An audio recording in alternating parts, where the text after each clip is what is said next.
On the night of July 15, 2016, Türkiye encountered the cruel violence of a clandestine terrorist organization in its most naked form.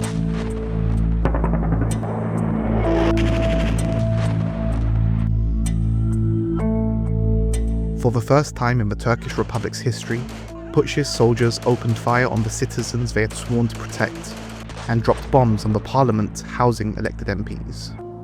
The group behind it, the Fethullah terrorist organization, was masquerading as a community network, hiding its insidious intent by operating under the guise of a religious and civil initiative. For more than 40 years, it had been quietly building a terror structure with a single purpose: to infiltrate institutions of the Turkish state and overthrow its elected government. That night, 253 people were martyred and over 2,700 were injured. Ordinary Turkish citizens from all walks of life took to the streets to support Turkish security forces, and thanks to their sacrifices, the coup was defeated.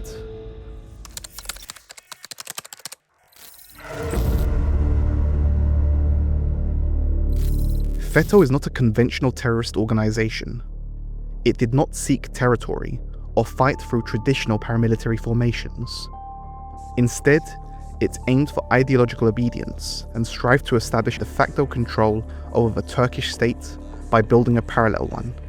Dünyayı sırtınıza alıp taşıyabilecek güce ulaşacağınız ana kadar, o kuvveti temsil edeceğiniz şeyler elinizde olacağı ana kadar, Türkiye'deki devlet yapısı ölçüsüne göre bütün anayasal müesseselerdeki güç ve kuvveti cephenize çekeceğiniz ana kadar her adım erken sayılır. In seeking to dismantle the Turkish state, FETO targeted institutions from the bottom up.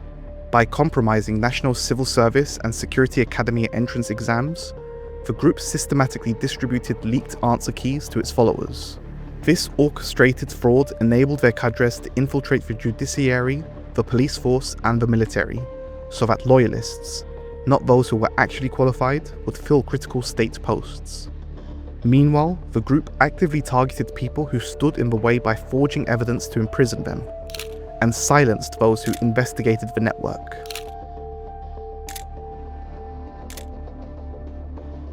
Hedefi bütün bürokratik sistemi ele geçirmek ve silahtan kasıt sadece fiziksel, literal manada silah değil, devletin dinleme sistemi. Yıllar yılı. Bu amaçla sırf dünyada pek örneği olmaz. A network like this would not dare to launch a coup without the involvement of external actors. However, actors that were threatened by Türkiye's rising power. To foreign services, FETO presented itself as a sophisticated proxy, a way to reach Türkiye's most sensitive secrets and run quiet operations to weaken the country from within. The terror group could not have thrived for 40 years without a machine to feed it, a network of schools.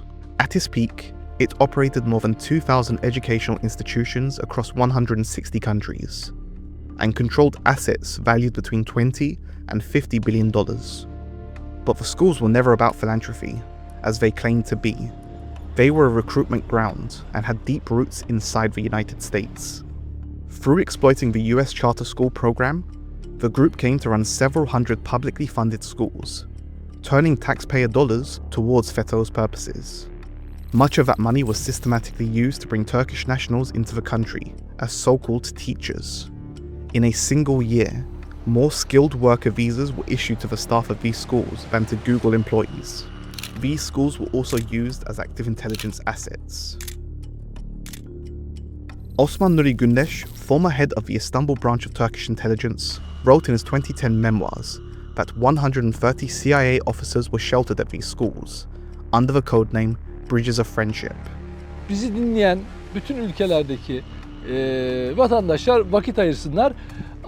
O ülkedeki FETÖ okulunun nerede olduğuna bir baksınlar. Bir de Amerikan, İngiliz, Alman, İsrail büyükelçilikleri gibi büyükelçiliklerin kaç metre mesafesinde olduğuna baksınlar. Yani hemen görecekler ki ya karşısında ya hemen yakınında. Eğitim tamamen yok mu olacak? Ama hayır. Amerika'nın desteğiyle, talebiyle, Amerikan elçilerinin doğrudan müdahalesiyle orada okullar açılıyor. Ve oralarda istihdam edilen kişiler genellikle CIA'ciler. Gulen ensured this through his close ties with individuals linked to the CIA. In fact, when he applied for a US green card, immigration authorities initially rejected him. However, he was not an ordinary applicant. Graham Fuller, former CIA station chief in Kabul and vice chairman of the National Intelligence Council, wrote a letter in 2006 supporting the FETO leader's green card application, stating that he did not believe he constituted a security threat. George Fidas, who had served 31 years at the CIA as Director for Outreach in the Office of Central Intelligence, also wrote a supporting letter for the FETO head. They were joined by Morton Abramovitz, former US ambassador to Türkiye, and a man with global intelligence community connections. However, despite objections by the FBI and the US Department of Homeland Security, a federal court overruled Gulen's rejection in late 2008 and granted him permanent residency. Another FETO operative, Mustafa Ozcan, also cooperated with US intelligence to tip off Gulen regarding Turkish state operations against the organization's activities in the US. A series of investigative reports in the US further exposed political influence campaigns orchestrated by FETO. A USA Today investigation in 2015 identified 214 congressional trips sponsored by FETO organizations, totaling over $800,000 in undisclosed travel expenses. In 2015, the Center for Public Integrity found 151 state legislators from 29 states had toured Türkiye on subsidized trips between 2006 and 2015. Investigations also uncovered that the group had used proxies to channel campaign contributions to US political candidates. These funds were often traced back to donors of modest financial means, who often did not even know the name of the candidate they were funding.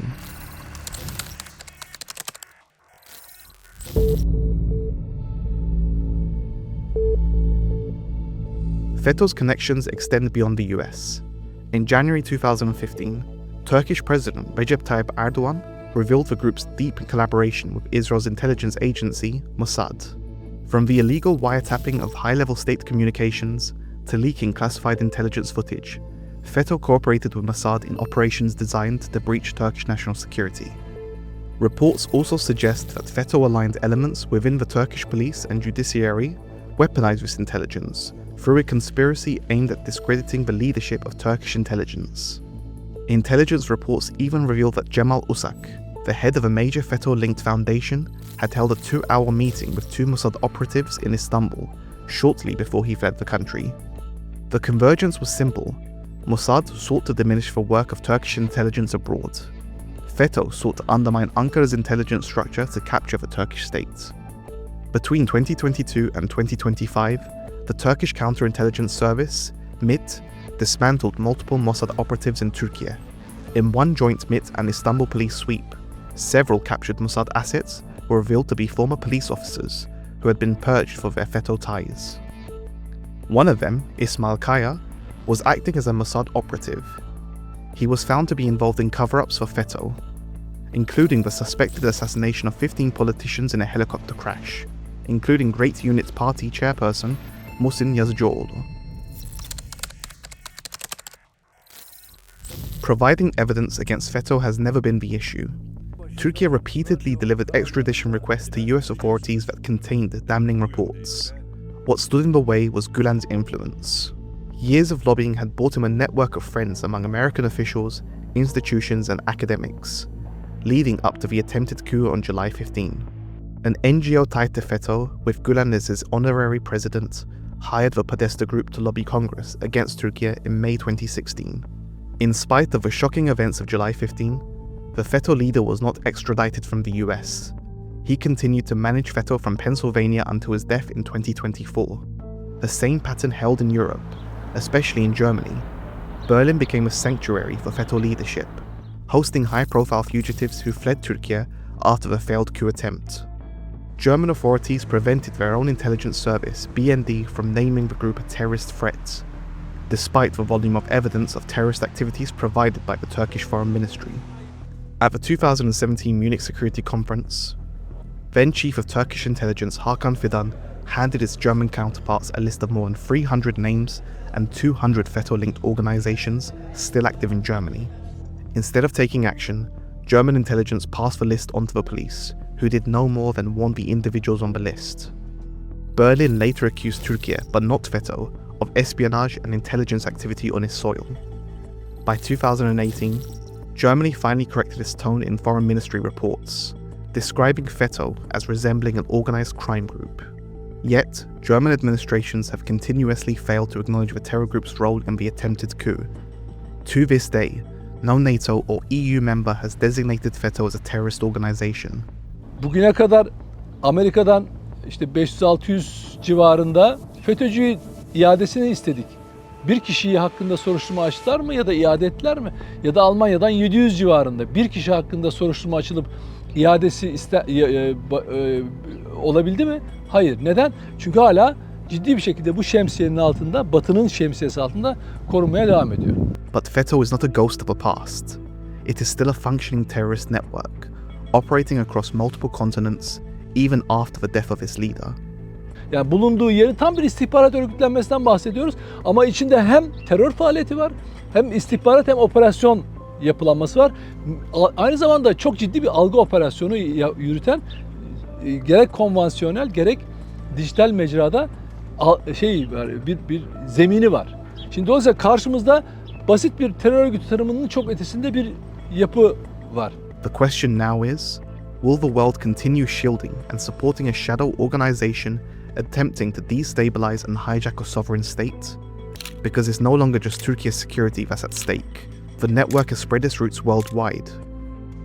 And treating a clandestine terror group as a political asset, as many Western states are doing, risks sabotaging global security, which is already in a precarious state.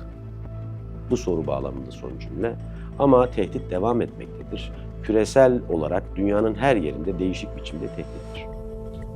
İstihbari bir örgüt.